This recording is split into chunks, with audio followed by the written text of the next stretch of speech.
Aujourd'hui, je suis très heureuse de recevoir Alix, kinésiologue animalière. On fait le même métier et je suis super heureuse d'échanger avec toi sur ce métier que j'ai découvert il n'y a pas si longtemps que ça et qui m'apporte beaucoup dans mon quotidien avec les chiens que j'accompagne. L'idée de l'interview aujourd'hui, c'est que tu te présentes, tu nous racontes ton parcours, les services que tu proposes, tu nous dises qui peut te consulter, puisque je crois que tu fais pas uniquement les chiens comme moi, quels bénéfices tu peux voir au quotidien sur les animaux que tu accompagnes. Donc je te laisse la parole. Merci. Donc, bonjour à tous et à toutes ceux qui vont nous écouter par la suite. Donc moi je suis Alix, une kinésiologue animalière et je suis basée dans le Doubs, donc, du côté de la frontière suisse. Moi ça fait un petit peu plus d'un an donc je suis installée et alors avant pour l'anecdote j'étais une ancienne infirmière plutôt en psychiatrie où j'ai travaillé avant de faire un burn-out et ma reconversion vers les animaux. Je suis retournée à mes amours d'enfance, on va dire. Voilà, donc moi j'ai fait une école.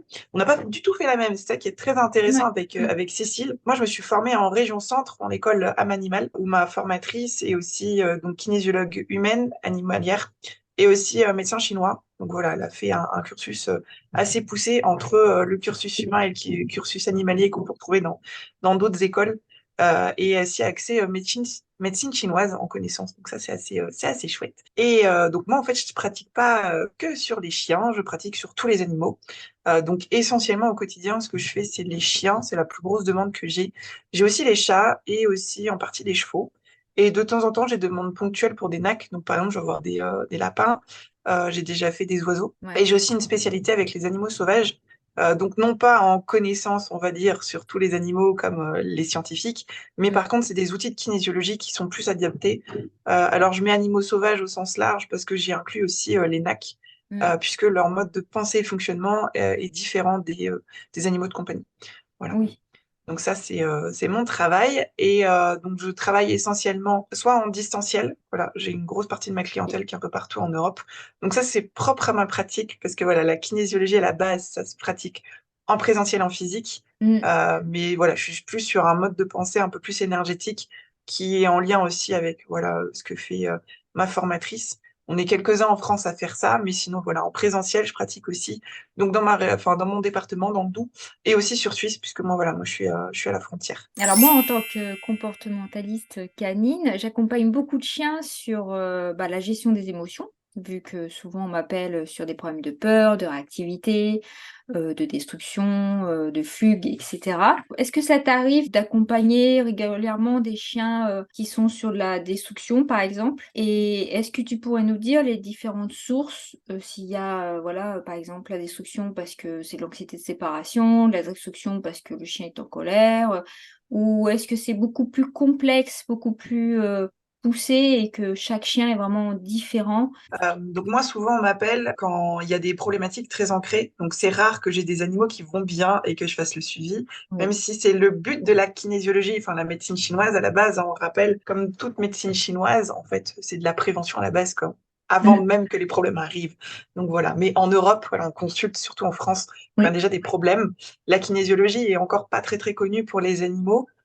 Donc souvent, c'est les gens qui trouvent un peu, soit sur Internet, qui entendent parler à droite à gauche, Oui. qui se disent, bah, tiens, je vais tester parce Et que j'ai testé souvent, des tellement de trucs. fois, ça m'arrive aussi que la personne est testée sur elle et elle a Oui, trouvé tellement bénéfice qu'elle s'est dit, ah, je vais le proposer à mes animaux parce que voilà, j'ai envie de régler ça, ça, ça. Ça, souvent, ça m'arrive en clientèle. ouais. Bah, j'en ai comme ça, ouais, qui soit ont été suivis, mais du coup, connaissaient pas pour les animaux, et quand ils m'ont Oui. trouvé sur les réseaux sociaux, etc., oh, c'est super, pour les animaux, on peut faire la même chose, donc ils connaissent. Donc ils disent super, donc ils partent déjà de certaines connaissances de la kinésiologie en ayant Mm. déjà testé.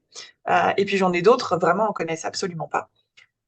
Et donc, je disais, voilà, pour les animaux, pour plein de problématiques, parce qu'ils ont déjà essayé beaucoup de choses, et soit ils n'ont pas eu de gros résultats, ça n'a rien changé, soit il y a eu une amélioration, mais il y a des limites. Et là, moi, je travaille énormément en lien avec des comportementalistes et des éducateurs, alors soit directement avec eux, parce que eux m'appellent même pour leurs propres animaux, parce qu'ils Oui. ils ont tout essayé et ils disent, en fait, on comprend pas, il y a des choses qui restent.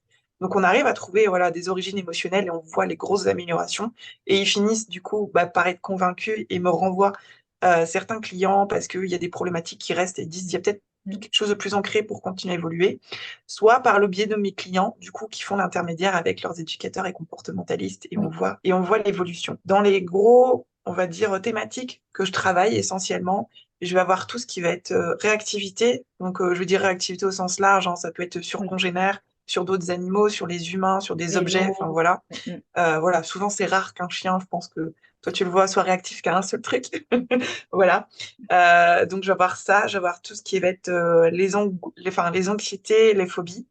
Oui, Donc tout ce qui va être angoisse de séparation, donc avec l'humain, avec potentiellement destruction. Ils sont pas tous destructeurs, mais je oui. vais Non, voir non, ça. non, non. Ou des phobies. Alors j'ai des animaux quand même qui ont des passés traumatiques. Et donc il va y avoir tout ce qui va la peur, la phobie de l'humain Mm. ou de certains types. Donc, il y en a, ça va être axé enfant, d'autres, ça va être homme ou femme, ou des situations très particulières. Je vais avoir ça, voilà. Et qu'est-ce que j'ai d'autre comme thématique? Et après, un peu plus tout ce qui va être propreté. Mais dans le sens, Oui, un chien qui même, voilà, passer les étapes de l'enfance, etc., oui, qui va même être adulte, va continuer à faire ses besoins, soit en intérieur oui, ou pas en promenade. Par exemple, un chien qui refuse de faire dans son jardin oui. et il ne veut que en promenade. Voilà, c'est des choses qui arrivent. Mm. Donc là, voilà, on a des choses assez complexes. Et puis, tu me demandais plus par rapport à la destruction, hein, c'était ça? Oui, la destruction, est-ce que c'est toujours lié à l'anxiété de séparation? Est-ce que la destruction, ça peut être d'une autre origine? Alors, à savoir que chaque séance de Oui, kinésiologie est unique. oui, Donc voilà, c'est pas parce qu'on a un animal, voilà, si je prends 10 chiens destructeurs, moi je vais avoir 10 séances complètement oui. différentes et j'aurai pas forcément les mêmes origines émotionnelles. C'est Mm. ça qui est un peu plus délicat Oui, quand j'ai des clients qui vont me contacter, ben, est-ce que vous pouvez faire quelque chose pour, par exemple, de la destruction? Je vais dire oui, mais j'ai sans faire de séance, je peux pas vous dire l'origine parce que j'en sais rien. ah bah Et non. que c'est pas Mm. parce que voilà, j'ai fait un chien qui avait fait de la destruction que ça sera exactement les mêmes problématiques. Oui, Je vois des choses qui reviennent et c'est pas valable que pour la destruction, c'est pour plusieurs oui, thématiques, mais il y a tout ce qui va être la gestion des émotions. oui, Voilà, j'ai des chiens qui soit sont, on va dire, très empathiques, c'est-à-dire qu'ils absorbent toutes les émotions qui sont autour. Donc déjà, ils ont du mal avec leurs propres émotions. Et en plus, ils sont très sensibles à l'environnement, donc ça soit de leurs humains, les congénères, etc. Et en fait, ils sont paniques en fait quand il y a trop d'émotions autour d'eux mm, et ils savent tellement plus quoi en faire, faut que ça sorte. mm. Et ils vont générer par de la destruction, donc de l'environnement. Alors ça peut être de la destruction juste de déchirer son coussin, de aller détruire le canapé jusqu'à s'attaquer au mur et au mobilier. Voilà. Oui, Il y a un peu de tout. Et il y en a, ils vont toujours répéter les mêmes schémas, il y en a qui vont changer. Voilà, ça va être ça. Mais ça peut être aussi tout ce qui va être automutilation, hein, parce que la destruction, oui, ça peut être la destruction de soi aussi. Mais il n'y a pas que dans la gestion des émotions pour l'automutilation, bien sûr. Ça va être une manière de s'exprimer. Après, on va être toujours dans la gestion des émotions, pas forcément que des émotions des autres, mais ça va être j'en ai beaucoup qui ne vont pas accepter leurs émotions, des choses qu'ils ressentent, des choses assez fortes, mm, parce que voilà, on peut avoir des émotions assez neutres, puis des moments où on va voilà, recevoir des émotions assez fortes et les refoule complètement. Voilà. Et ça, c'est plus délicat parce que en fait, ils font, bon là, en fait, dans la psychologie, peut-être, il y en a qui vont dire que je fais de l'anthropomorphisme, mais c'est vraiment ce que j'ai pu observer. Et ouais, c'est mon passé d'infirmière qui, du coup, fait des liens. Je trouve que quand ils commencent à refouler leurs émotions, donc ils mettent ça, voilà, dans un coffre, dans un coin, et je refuse d'y penser dès qu'il y a une émotion forte, ouf, je mets ça de côté. Sauf qu'au bout d'un moment, ils se reprennent un retour de bâton. Il y a l'inconscient, au bout d'un moment, qui leur ah oui, renvoie tout ça, qui fait un refoulement. Et en fait, ils se le prennent en pleine face et ils savent tellement plus quoi faire de ça que bim, faut que ça sorte, faut que ça explose et ça part par exemple dans la destruction. mm, J'ai souvent cette thématique liée aux émotions qui revient chez les animaux. J'en ai toujours dans la destruction. J'ai vu aussi des cas qui est fortement lié à l'anxiété de séparation avec leurs humains. oui, On est dans la gestion des émotions, donc il y a ce aussi, oui. côté angoisse, voilà, de séparation, mais ça, ils vont le formuler. C'est lié à la disparition, entre guillemets, de mon humain qui s'absente. Et c'est tellement compliqué pour moi que du coup, il faut que ça sorte et ça passe par la destruction. Il y en a d'autres Mm, qui vont faire le loup, qui vont pas réussir à se poser, etc. Mais il y en a vraiment très axés sur enfin, voilà, sur la séparation. D'autres, ça va être énormément de colère. Ils sont tellement emplis de colère que la manière de la manifester, c'est la destruction. oui, Et c'est ça que j'explique à tous mes clients, en fait, c'est que euh, en kinésiologie, voilà, on va pas se focaliser sur la problématique, c'est-à-dire la destruction de l'animal, même si on va partir de ça, on va aller chercher l'origine de la problématique. mm, Qu'est-ce qui a fait un jour dans la vie de l'animal soit une situation particulière, soit un gros blocage émotionnel qui fait qu'aujourd'hui, il est obligé, en fait, enfin, pour lui, la seule manière de le verbaliser, de le Mm. dire, d'engendrer ce type de comportement. Et ce qui est super intéressant en kinésiologie, c'est que nous, on fait, on va dire, de la spéléo dans l'inconscient, hein. On va aller, voilà, chercher quelle en est l'origine. On va pas supprimer la situation, la problématique, on va les libérer, les grosses émotions qui sont associées, on va faire disparaître ça. Voilà, donc en fait, ça peut permettre d'évoluer sur des problématiques. Mm. Et c'est là où on fait le lien avec les Oui, comportementalistes et les éducateurs, parce que vous, c'est plutôt le côté scientifique, en fait, que vous oui, avez dans l'analyse du comportement, etc. Moi, je suis absolument pas calée, j'ai pas ces connaissances-là. Par contre, le fait d'avoir identifié les émotions, d'avoir pu les libérer, ça donne des billes en plus pour le ah oui, propriétaire de l'animal de dire, bah, en fait, je comprends le pourquoi du comment que mon animal fasse ça.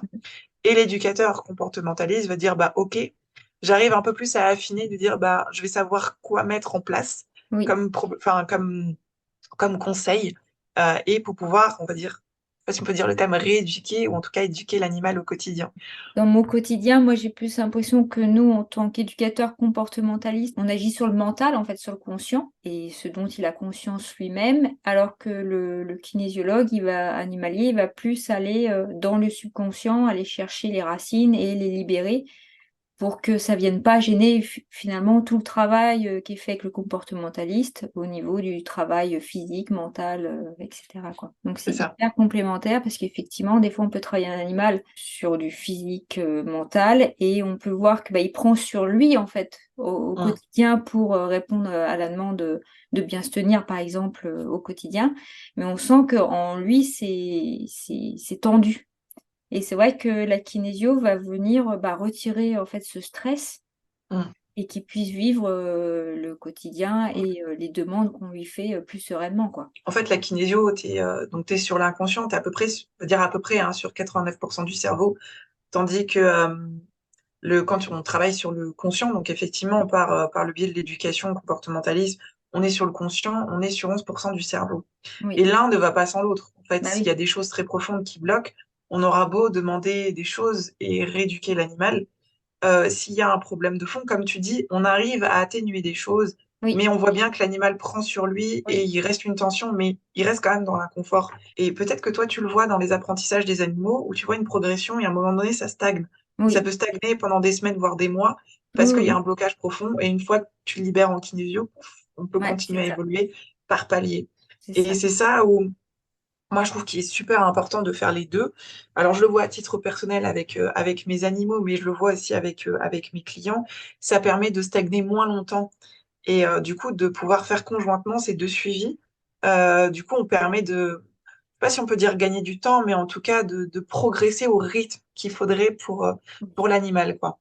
Voilà, quand il est prêt. Et au lieu de perdre du temps, de se dire, bah, pendant 3 à 6 mois, je sais pas, on va pas évoluer Oui, parce que on n'arrive pas à franchir ce cap-là et on va pas plus loin, quoi. Donc, voilà. Et c'est vrai que quand mes clients, voilà, ils ont pu tester les deux, ils aiment bien soit, voilà, ils font leur suivi avec comportementaliste et éducateur. Bon, je mets dans le même lot parce que voilà, tout le monde n'a oui, pas oui, forcément oui, les mêmes noms, les mêmes formations. oui, oui. Donc, voilà, il y a ce suivi-là qui est présent.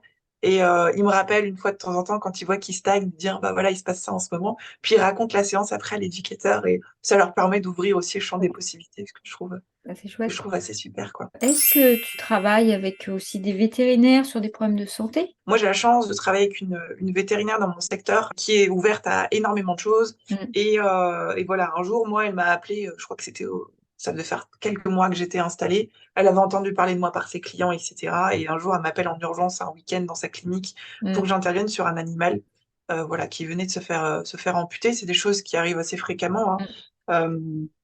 Dans les situations d'urgence dans les cliniques parce que l'animal allait pas bien et plutôt mm, était un peu dépressif et ne s'alimentait plus, etc. Et donc voilà, j'ai pu intervenir et ils ont tous vu, hein, en l'espace, voilà, entre avant la séance et après, que l'animal allait nettement mieux. On le voyait dans son regard, dans son état, qui venait à nouveau chercher des câlins et s'est mis à se réalimenter.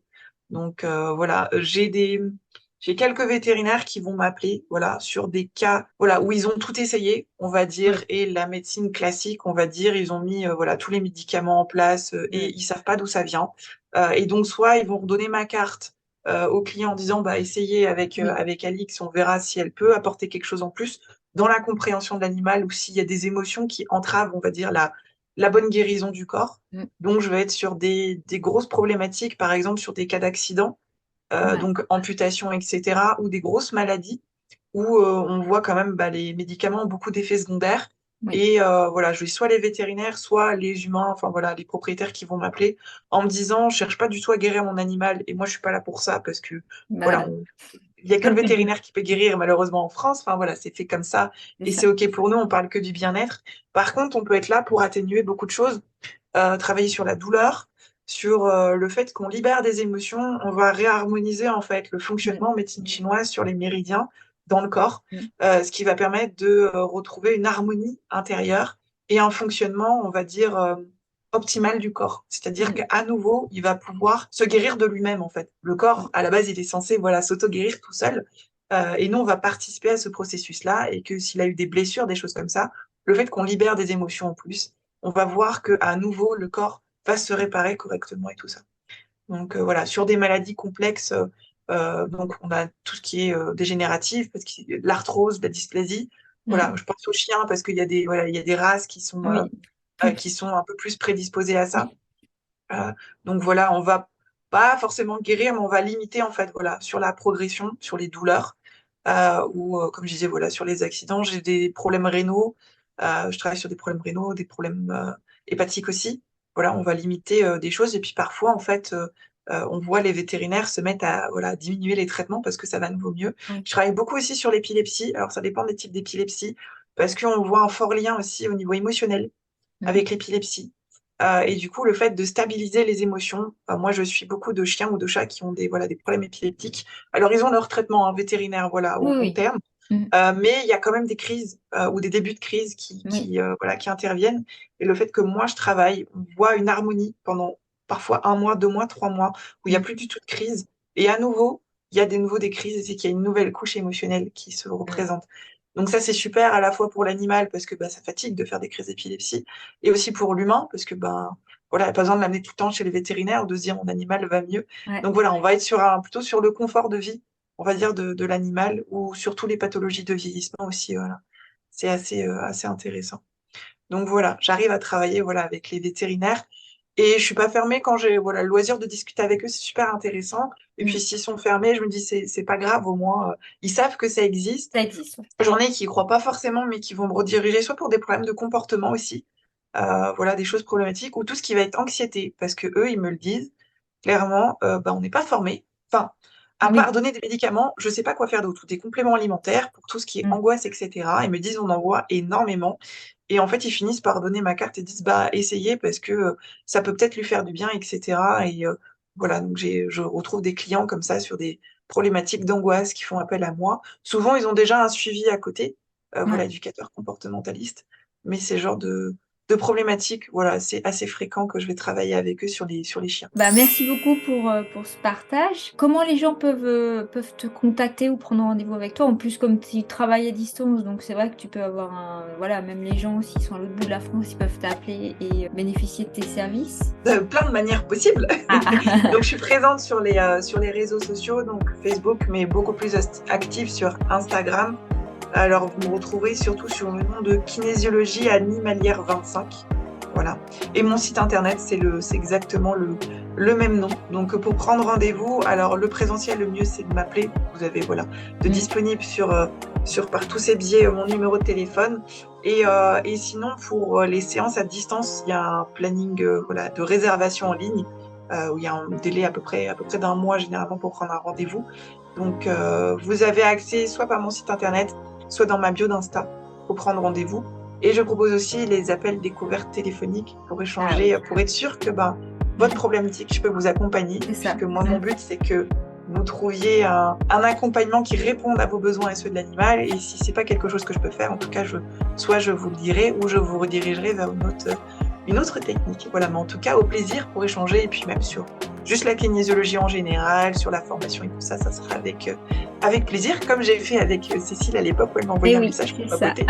Voilà, comme ça on Bah, peut changer sur plein de choses. C'est ça. Bah, merci beaucoup, Alix. J'espère que ça apportera la connaissance et peut-être une autre solution pour les gens qui sont bloqués avec leur chien sur certaines situations. Je te dis à bientôt et Merci, à belle bientôt. journée et au revoir tout le monde. Au revoir.